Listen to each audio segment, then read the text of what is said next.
अस्सलाम वालेकुम। मैं एक गरीब औरत हाँ। 2000 रुपये तो मैं ना मेरा माँ प्यो है ना मेरे भैन भरा, मेरा दुनिया ते कोई नहीं ना खामद, मैं कल्ली हाँ। एक 2000 रुपये तो मैं एक बैठक लीती ही है ते उहदे च मैं रहनी है। मैं लोगों दियां हांडियां पकानी ते मैं साह दी मरीज़ हाँ। मैनूं साह दा काफ़ी अटैक होया है। दवाइयां मेरे कोल नहीं हैगियां, मेरियां दवाइयां खत्म होईयां होईयां ने। तुसीं मैनूं सदका दिओ, ज़कात दिओ, सदका दिओ, ज़कात दिओ, कुछ भी दिओ, तुहाडी मेहरबानी। मैं मुस्तहिक हाँ, मेरी मदद करो।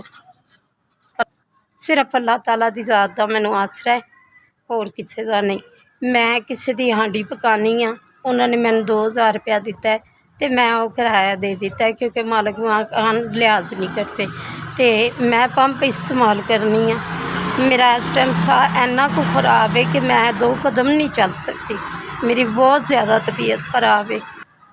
सर्दी शुरू हो गई है तो यह मसला मेरे ना पूरियां सर्दियां रहेगा, लेकिन मेरी दवाई मेरे को नहीं है तो इस वास्ते मेरे चलन फिरन तो भी मैं आवाज़ार हाँ। मैं मेहरबानी सदका ज़कात जो भी तुहाडा दिल करे तुसीं मैनूं दिओ। मैनूं लगता है मैं मुस्तहिक ते तुहाडी मेहरबानी, मेरी मदद करो।